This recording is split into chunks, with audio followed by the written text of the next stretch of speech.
Ninyi viongozi, mahakama na raia wote wa Kenya, sio wakati wa kulaumiana na kudhulumu wanyonge, bali ni wakati wa kumlilia Mungu aliponye taifa. Ninawasalimu tena ndugu zangu wapendwa, wasikilizaji wangu na watazamaji wangu. Ninawapenda, nitazidi kuwapenda.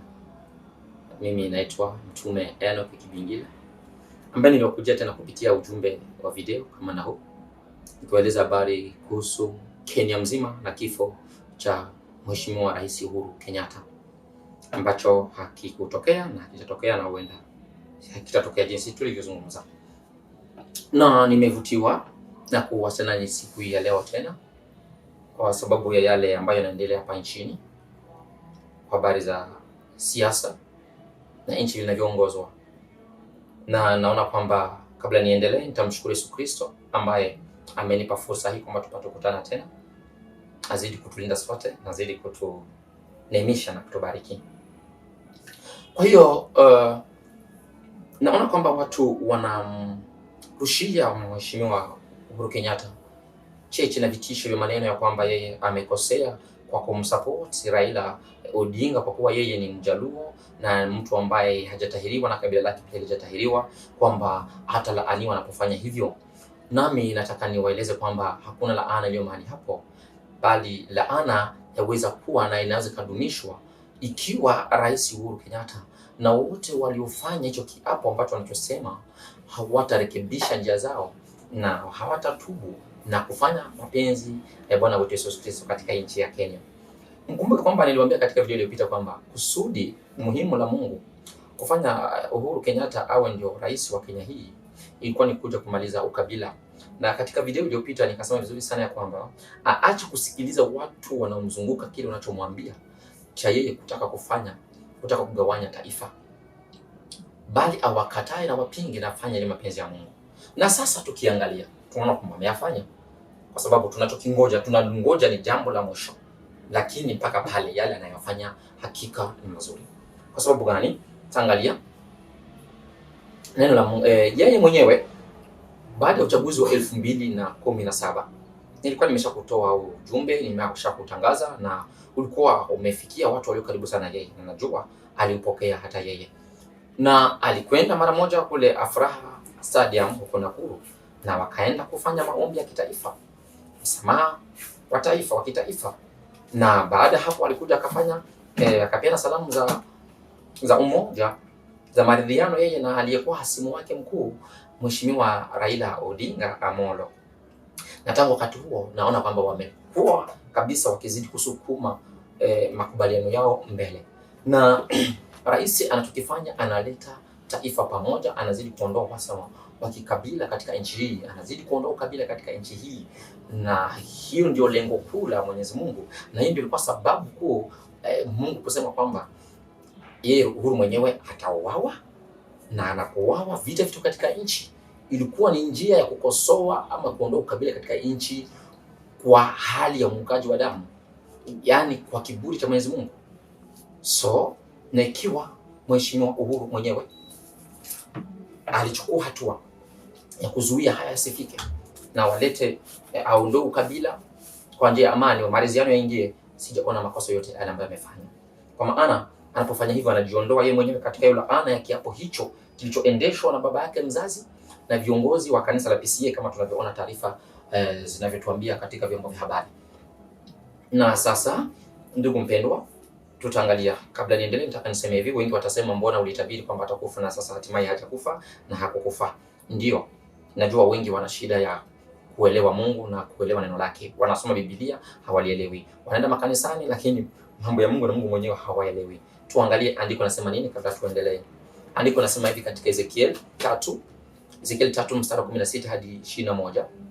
Inasema hivi, nikikutuma kwa mwenye dhambi, nikikutuma kwa mtu mwenye dhambi, mwambie kwamba atakufa, na ukienda umwambie mtu kwamba hatakufa, na baadaye huyo mtu akatubia dhambi zake, akajutia njia zake na kuomba msamaha, huyo mtu hatakufa.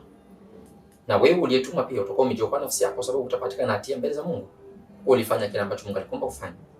Lakini ukitumwa hapo hapo tu, ukitumwa ndaambia mwenye dhambi kwamba atakufa, na wewe uliyetumwa usiende kumwambia, na baadaye mwenye dhambi hatatubu maana hajui makosa yake, na alafu baadaye akakufa. Akifa, maandiko yanatuambia waziwazi kwamba okay, atakufa katika dhambi yake, lakini damu ya huyo aliyekufa itatakiwa katika mkono wa yule aliyetumwa asifikishe habari.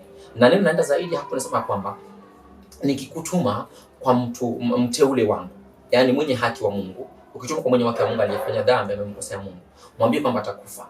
Na wewe ukikosa kwenda kumweleza na akakufa katika hali yake ya dhambi, atakufa hivyo, lakini damu yake itatakiwa katika mkono wake uliotumwa. Na pia ikiwa utatumwa kwa yule mwenye haki aliyefanya dhambi na ukamweleza kwamba atakufa, na baadaye akakubali makosa yake akatubu na Mungu akamsamehe, hatakufa, na wewe uliyetumwa vile vile utakuwa umejiokoa nafsi yako. Basi tuseme nini? Kusudi la Mungu ni nini? Je, anapopeleka watu na ujumbe na kwa watu wake, kusudi la Mungu sio kuua. Maana kusudi la Mungu ingekuwa ni kuua, hata wewe unayesema hivyo, unayefikiria hivyo, ungekuwa umeshakufa, kwa sababu na mambo mengi ambayo umefanya, na Mungu tu anakuangalia hivi na kutangazia rehema, na tuma watu wa kuonya na kadhalika. So lengo la Mungu ni kuonya watu waokoke, wasife katika makosa yao, katika dhambi zao, kwa maana Mungu si Mungu wa kuua. Lakini ikiwa watu wataweka masikio yao kuwa magumu baada ya kuonywa, basi hana budi ila kufanya hivyo. Ndio maana Rais Uhuru tunaona kwamba yuko hai na atazidi kuwa hai. Kwa hiyo tuendelee.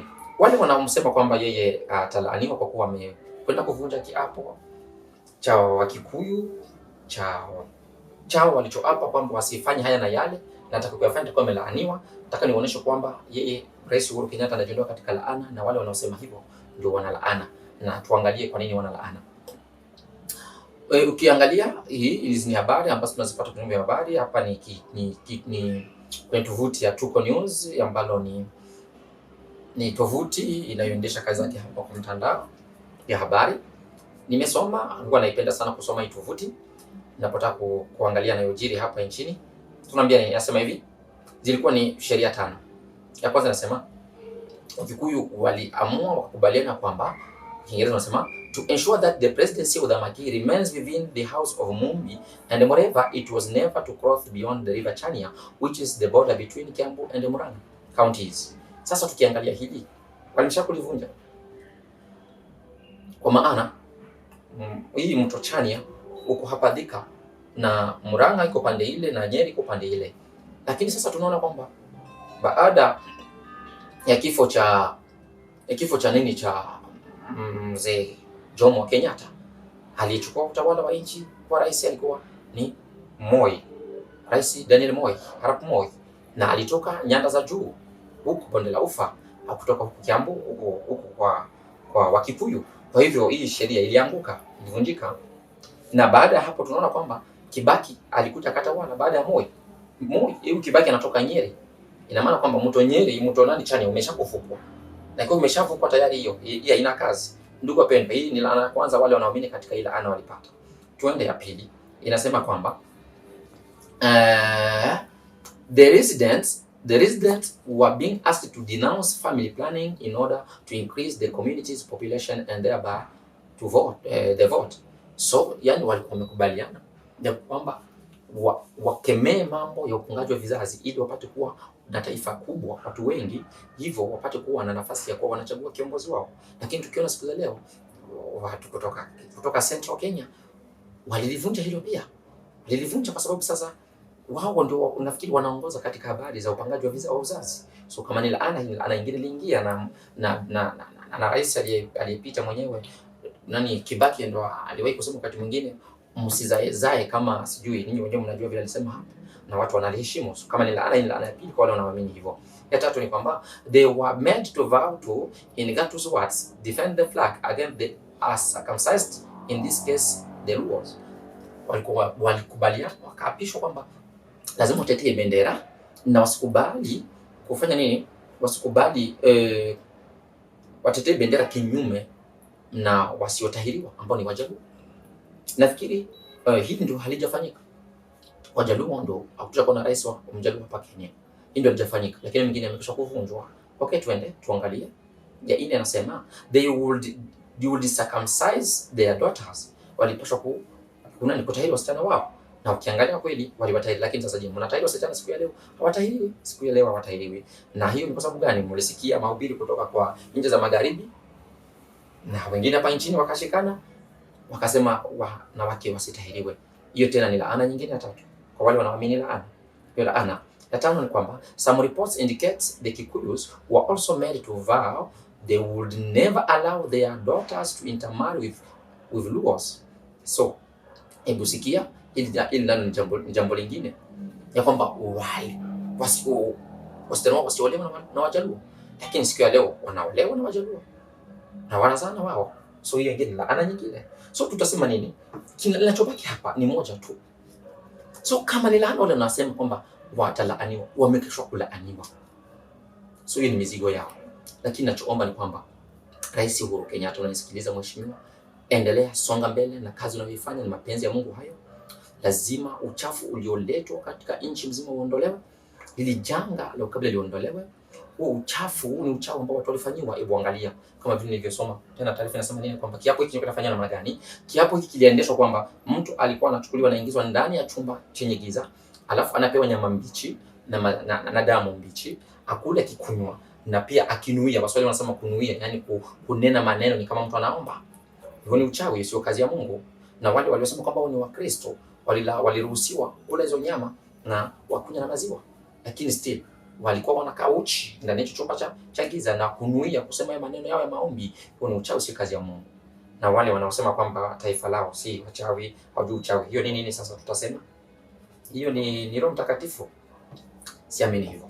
Basi kwa hiyo ninapitia nafasi hii, nachukua nafasi hii kuambia wapendwa watumishi wa Mungu wa PCA, kanisa la PCA, ni ambao mlisaidiana na mzee marehemu Jomo Kenyatta kuleta janga hili katika jamaa wa Kikuyu. Kikuyu ni wengi na Mungu hawezi kubali watu waangamie namna hii, kwa maana Yesu anakuja hivi karibuni, dunia inasha hivi karibuni, na wengi wanakosa kuingia katika ufalme wa Mungu sababu ya kiapo kama hichi. Watu waliopitia hivi viapo kama hivi na wale wanaendelea kupitishwa katika viapo kama hii, mnafikiria wataenda mbinguni katika hizo hali? Lazima watubu na kutengeneza njia zao. So naomba kanisa la PCA, viongozi wake, vile vile mlivyosaidia na mzee Jomo Kenyatta kwa kuingiza hii jamaa katika hii hali ya uchawi, ya ushetani, vile vile muongoze mstari wa mbele kumsaidia urais mtoto wake kurekebisha makosa yaliyofanywa, kwa maana mtoto anarekebisha makosa babake aliyefanya, na sio ni makosa ikiwa yeye mtoto na familia waliobaki wamekuta kwamba ni makosa yalifanyika wayakosoe. Hakuna ubaya wote uko mahali hapo, hakuna, wako sawa. So kanisa PCA muongoze mstari wa mbele kusaidia na rais kuleta umoja wa kitaifa, kuondoa ukabila katika hii nchi, na mara moja watu wa Mungu wawe huru, watakao kufuata Mungu wafuate Mungu, watakaoendelea na shetani wao waendelee na shetani yao, lakini watu wao wamekuwa huru. Angalia, ndio mambo naona kwamba ukifuata historia yenu, ukifuata historia hii, sababu hizi za hivi hapo vilitokana na nini? Historia nilisoma standard inasema nini? Nilisema tu ilikuwa ni jambo tu la kikundi kingine cha hapo Kiambu, watu wako wenye tamaa za mambo ya dunia walijiunga pamoja, kundi ndogo, na rais mwenyewe aliyekuweko wakati huo hakutaka utawala, alitaka kutia utawala wake nguvu, ndio wakaamua hii njama, na ndipo wao wenyewe walianza kuua nani? Tom Mboya. Si Mungu ananiambia, lakini nasoma taarifa za habari ndio zinasema, na hapo chuki kaanzia. Na niliposema katika video mbeleni kwamba ninyi wa Kikuyu ndio mleta ukabila hapa nchini kama Mungu alivyoniambia, na ninyi ndio kuondoa, yamedhihirika sasa. Siri hakuna. Mlikuwa mkifanya kiapo hicho kwa ni siri kubwa. Hata kuna wengine walinipigia simu wakaniambia, mtumishi wa Mungu anasema ni ya ukweli, lakini kwetu mtu anayepatikana kwamba ametoa hiyo siri nje, huuawa, anapatikana kwamba huyo ni msaliti mkuu. Msaliti mkuu. Niliitwa kutoka pande zingine, hata wengine watumishi wa Mungu waliogopa, wengine walidenounce na wakakimbia. So ni kusema hivi, wapendwa watumishi wa Mungu, kwamba misingi ya hivi hapo haikutoka na Mungu, bali ni Ibilisi mwenyewe, na lazima itaondolewa. Kwa amani itatoka, ama sipokuwa kwa amani itatoka tu. Basi ndio hivyo. Okay, ninachoendelea kusema hapa, nasema kwamba kabla niendelee, nakumbuka mwaka 2017 wakati kesi ya Uhuru na Raila ilipokuwa mahakamani, Maraga akingojewa apate kupeana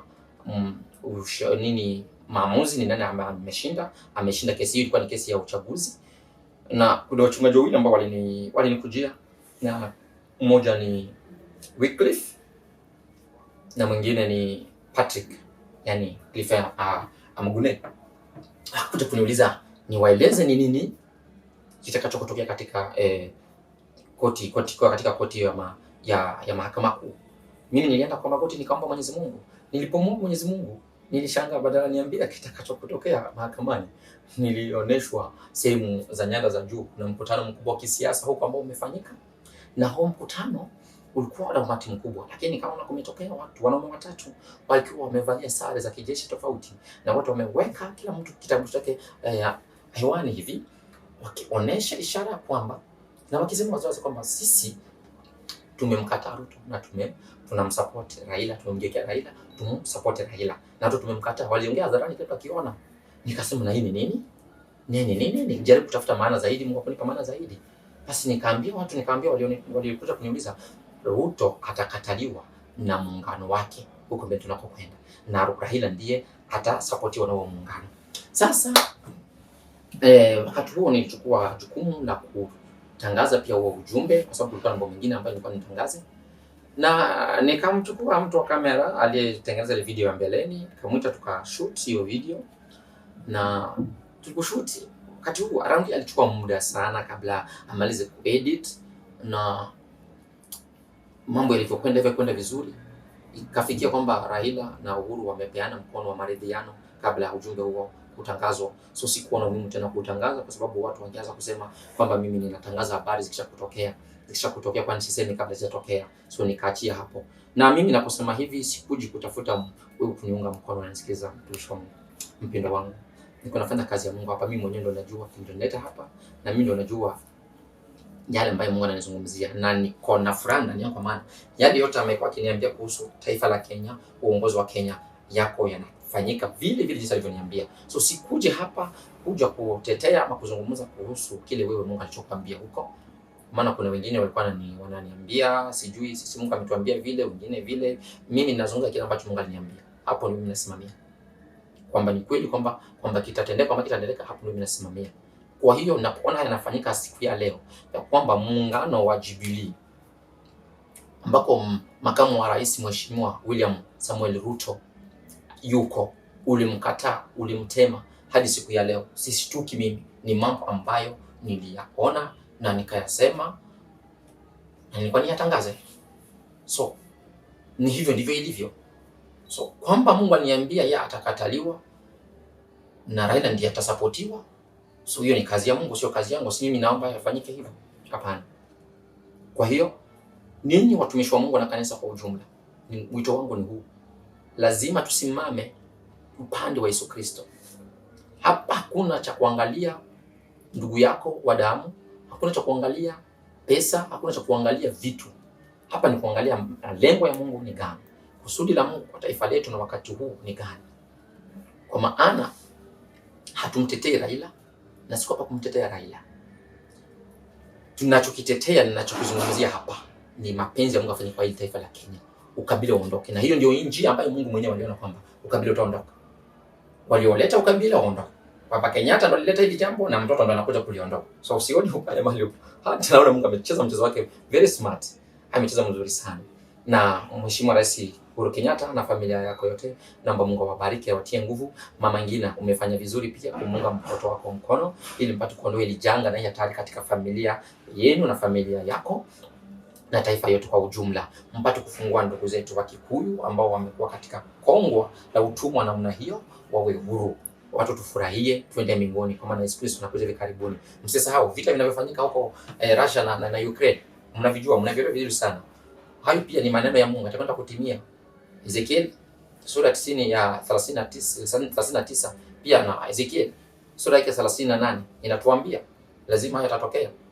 Uongozi uliopo wa kidunia utaanguka na kutakuja mwingine. Na hayo yote ni mapenzi ya Mungu, hakuna anayeomba yafanyike. Asante, shukrani sana. Wapendwa watazamaji wangu, hapa nimefikia. Huo ndio ujumbe ambao nilipenda kuwafikishia, na kabla nimalizie, wengine watasema Mungu ameingilia na wapi na siasa. Huwezi kumtenga Mungu na siasa, kwa maana ukisoma kitabu cha Warumi inasema nini? Roma anasema kwamba tuheshimu wenye mamlaka, kwa maana kila mamlaka inatoka kwa Mwenyezi Mungu na yale yaliyopo yamewekwa na yeye, na sheria za serikali zetu zinawaandama wahalifu wanavunja sheria. Kwa hiyo haziwaandami wale ambao wanaotii sheria. Na ukiangalia katika kitabu cha Ezra hapa 5 inasema nini? Inasema kwamba basi nabii Hagai nabii, basi na manabii Hagai nabii na Zekaria mwana wa Ido wakafanyia unabii Wayahudi waliokuwa kwa Yerusalemu na Yuda, waliofanyia unabii kwa jina la Mungu wa Israeli, wakiwaambia nini? Na tunaona kwamba ndipo akaondoka Zerubabeli mwana wa Shealtieli na Yoshua mwana wa Yosadaki, wakaanza kujenga nyumba ya Mungu iliyoko Yerusalemu. So walikuwa huyu Joshua, huyu Zerubabeli na Yoshua walianza kujenga ule mji, walipata bidii, walipata nguvu, walipata motisha ya kwenda kujenga Yerusalemu ilikuwa imevunjwa, imeharibiwa kutokana na jumbe zilikuwa zinaletwa na Mungu kupitia watumishi wake manabii Hagai na Zekaria pamoja na wengine. So na sisi tumetumwa hivyo hivyo. Kwa hiyo ndugu mpendwa, tunakifanya tunachokijua sisi, na usitarajie mimi kuhudumu vile unahudumu wewe, kufanya vile unafanya wewe, kwa maana sisi sote kweli Waefeso 4 inasema kwamba tumepata sisi sote, tuna baba mmoja, batizo moja, imani yetu ni moja, lakini vipawa tumepewa tofauti na neema pia tumepewa tofauti kadri ya Roho Mungu anayepeana uwezo wake. So usitarajie mimi kuhudumu jinsi unavyohudumu wewe. Kusoma Korinto 12 wa kwanza 12 pia utapata hapo kwamba huduma ni ile ile, vipawa ni vile vile na kadhalika, lakini tunavyohudumu ni tofauti. Kwa hiyo hivyo ndivyo mimi ninavyohudumu, na kwa hiyo ndugu mpendwa, sijioni kwamba hili ni jambo ndogo, sioni kwamba ni jambo dogo. Hebu angalia, natamani kuwakumbusha pia kwamba wale watu wanaotetea lengo tofauti, wanaotetea upande wa Ruto kweli anasaidia kanisa, ni mtu mzuri, anakwenda kanisani, mimi sipingi, mimi sikatai. Utakujua kwamba si mimi ambaye niliunda haya maneno, ni vizuri, lakini nataka ujue Mungu mwenyewe ndiye anajua nchi inaelekea wapi na malengo yake. So ikiwa watu hawa sana sana walio mrengo wanaomshutumu na kumkashifu Rais Uhuru Kenyatta kwamba amekosea kumsupport Raila Odinga, makusudi yao ni wao wenyewe, faida zao za kibinafsi, kwa maana faida zao ziko katika mgawanyiko wa nchi, faida zao ziko katika ukabila. Wakati ukabila unashamiri, unanawiri katika nchi ya Kenya, hapo ndipo wao wanafaidika, na wengi walitamani kai hivyo ndiposa wapate kufikia malengo yao. Kuna uhubiri, makanisa yako hivyo nchini hapa Kenya, ambao wakati ukabila unakusha wanaona kwamba wanaanguka, biashara yao inaharibika, kanisa zao zinarudi nyuma, wanaona kwamba maendeleo ya kanisa zao yuko katika ukabila. Ndio unakuta kwamba makanisa mengine mengi tu yanafanya kiukabila, lakini mbinguni hakwendi kabila, mbinguni kunaenda watoto wa Mungu. Kwa maana maandiko matakatifu yanasema katika Wakorintho 8 yanasema kwamba na yote yule anayeongozwa na Roho wa Mungu, huyo ndiye mwana wa Mungu. Atendaje mbinguni mtu asiye na Roho wa Mungu? Hakuna. So msidanganyike kwa hilo. So sisemi kwamba Ruto ndio mbaya. Ruto si mbaya, Uhuru sio mbaya, Raila Odinga si mbaya, na wote pia sio wazuri, sio watakatifu. Na hatusemi kwamba mimi ninafanya kampeni, siwezi nikakataa kampeni ninayofanya si ya kisiasa, sifanyi kampeni ya binadamu, ninatangaza mapenzi ya Mungu kwa watu wake. Napenda kutangaza mapenzi ya Mungu kwa watu wake. Fororino wake nyane forori wangai.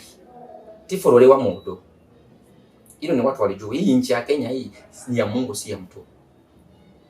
Nando thekaraga fororine o thene anga. Watu wote wanakaa katika hii Kenya wote ni wa Mungu. So yeye ndio ana manage mali yake vizuri, nataka na ile. Kwa hiyo ikiwa tunasema hivi, Mungu ametumia tangu zamani maraisi wafalme wa nchi akiwaita watumishi wake. Tutaanza na mfalme Nebukadneza Babiloni. Mungu alikuwa anasema mtumishi wangu, si kwamba mtakatifu. Hapana. Mungu mwenyewe alijua ni mtumishi wake kwa kiwango gani na kwa njia gani. Kwa maana ukisoma maandiko matakatifu, ukisoma Mithali 80 inasema ati Mungu anajua hata waovu wakati wa uovu wao. Ati Mungu ameweka waovu hata wakati wa uovu ili wapate kutekeleza. Ikimaanisha kwamba wakati kuna maovu yanatakana kutekelezwa, Mungu hatumii watakatifu, hatumii wateule. Mungu anatumia waovu kwenda kutekeleza ule uovu, kutimiza ule uovu ili mapenzi ya Mungu yatimie. Ndipo unasikia Mungu anakuambia yeye huwa hujilipiza kisa, yeye hulipiza kisa mwenyewe, yeye hufanya vile na vile. Ni hivyo. na wakati wa kureward watu wake ana watu pia anatumianga ili kuwa reward, yani ili kuwazawadia, na anabaki ni Mungu. Hivi na watu waweza kumkosoa, lakini unaweza kumkosoa ikiwa neno la Mungu liko ndogo ndani yako, lakini nakuomba liwe kuu, liwe kwa wingi ndani yako, kama anavyosema katika Wakolosai 3:16 anasema neno la Mungu likae kwa wingi ndani yenu katika hekima yote. Unajua kuna watu wako na mazoea, na sitaki tuwe na mazoea sisi watumishi wa Mungu na Wakristo wote kwa ujumla. Tunataka tujue hivi, Mwenyezi Mungu haangalii vitu tunavyoangalia sisi, na hamui vitu tunavyoamua sisi. Yeye huamua kama Mungu na kuangalia kama Mungu, na sisi huangalia na kuamua kama wanadamu.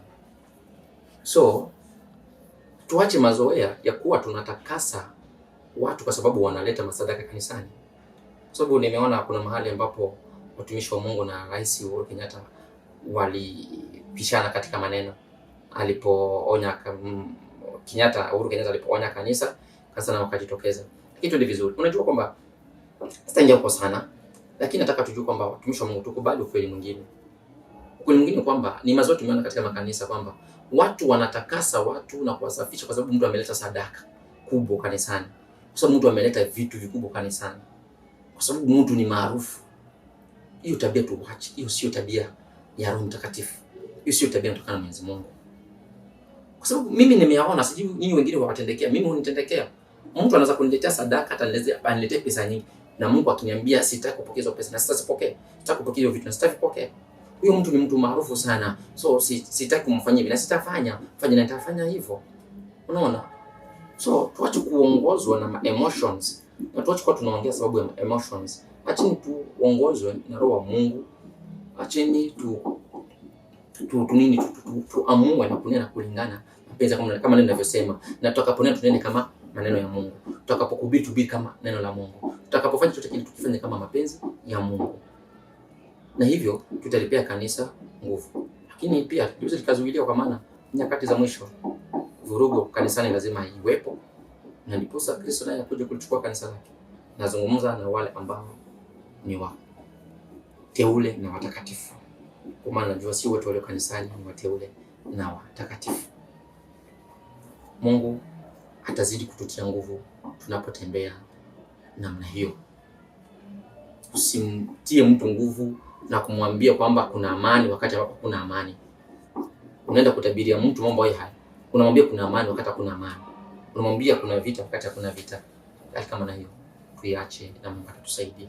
Mimi mwenyewe katika nchi yangu ya Kongo, kwa maana hata wengine niliona wakisema, wakiandika kwenye mtandao kwa hiyo video, wakisema hata huyu si Mkongo, huyu ni mtizedi, sijui ni nani. Mimi nacheka tu. Bana, kuna ile picha kumesha kuweka Mkongo lazima kuwe hivi. Akuwe hivi. Sasa kama yuko hivi na si Mkongo, basi neema ya Mungu tujalie. Nakumbuka vita vilivyoingia kwetu katika nchi yetu ya DRC. Vilianza mwaka 1900, vilianza mwaka 1996. Kulizuka wimbi la majimaji. Majimaji hao hawakuwa mara ya kwanza. Miaka 60 tena waliibuka. Walikuwa wanaitwa Mlele. Wao ndio wakaanza kuitwa majimaji. Walipigana vita kweli, wakitumia mitishamba, wakitumia uchawi. Lakini nakumbuka ilipofika miaka ya baadaye, ilikuwa mwaka 2006. Mimi tulikuwa katika maombi. Mungu akatuambia, ambieni ndugu zenu waache kutegemea uchawi, waache kutegemea uchawi. Hata kama wanasema kwamba hawatoboliwi na masasi, wao dawa zao hazitoboliwi na masasi, lakini wanatumia uchawi kwa sababu wanaokuja kuwapiganisha ni wachawi na wanatumia uchawi. Tulianza kuomba hivyo na kubadilisha hizo nia za watu. Na mimi mwenyewe natoka katika jamaa la watu kama na hao. Mimi ni Mbembe. Natoka katika jamaa la Wabembe. Na hao kifuata historia ya Kongo ndio watu ambao kabisa walipigana na Mobutu tangu zamani, mpaka Mobutu akaita mkoa, akaita area ya kwetu. Akaita area ya kwetu ya kwamba nani kwa Kiingereza wanasema red zone. Yaani eneo la nyekundu, kwa maana sababu ya mambo yalifanyika huko. Na katika jamii ya Wabembe ule uko na utoka ni watu wanapigana sana katika vita huko Kongo. Lakini Mungu atuambia lazima tuachane na hivyo vitu. Tuachane na hivyo vitu na tumwelekee yeye, tutashinda. Na tulipobadilisha na tukaanza kuomba Mungu, tumeona ikifanyika. Na kwa hiyo nashukuru kwa hayo, nataka mmeyasikia. Na ninachosema, ninashukuru taifa la Kenya, nashukuru serikali ya Kenya kwa ule muda wote ambao mmetulinda katika nchi yetu ya Kenya. na kumruhusu Mungu apate kutumia katika nchi ya Kenya. Mungu awabariki, awatie nguvu, abariki familia ya Uhuru Kenyatta, abariki familia ya Mama Ngina, abariki familia ya Raila Odinga, na abariki familia ya Mheshimiwa Makamu wa Rais William Ruto. Kwa hiyo Mungu ndo anajua yataka kumpata kila mtu kesho. Nakushukuru na washukuru, na nafikiri kwamba tunaposema hivyo tumaanisha kwamba tumefika mwisho. Tunangojea tuone mwisho wa hii safari. Haya maneno ambayo Uhuru na mama yake na watu walio upande wake wanavyofanya kumshika mkono Raila, waende kuvunja hii mila, waende kuvunja waende kuondoa uchafu, wasafishe nchi, wasafishe Central yote, wasafishe jamaa la Wakikuyu na Kenya mzima, tuone imefika mwisho. Kwa maana mwisho wa hili jambo ni kwamba ahadi ya Uhuru na watu walio nyuma yake tuone kwamba imefika mwisho, na itakuwa ni wakati wa uchaguzi.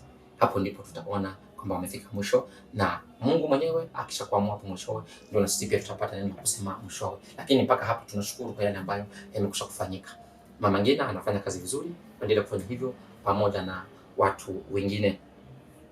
Kwa hiyo sina mengi, wakati umefika, na mimi natamani Mungu sasa niruhusu nirudi kwetu nyumbani, nende nione nchi yangu na ni watu wa kwetu. Muda mrefu hatuonani, miaka sasa. Nimefungwa katika vifungo vya Yesu Kristo kwa ajili ya kazi yake. Tumepitia mengi na tuache na tukate tamaa, tutaendelea. Lakini natarajia siku hiyo sana, na nitakapofunguliwa na Yesu Kristo niende kuona nchi yangu na watu wangu, na ikiwa tutarudi tena, yote ni mapenzi ya Mungu. Na ikiwa ni kukaa hapa pia ni mapenzi ya Mungu. Nawashukuru na endelee kubarikiwa nyote mnaosikiliza, na amani ya Yesu Kristo itawale katika mioyo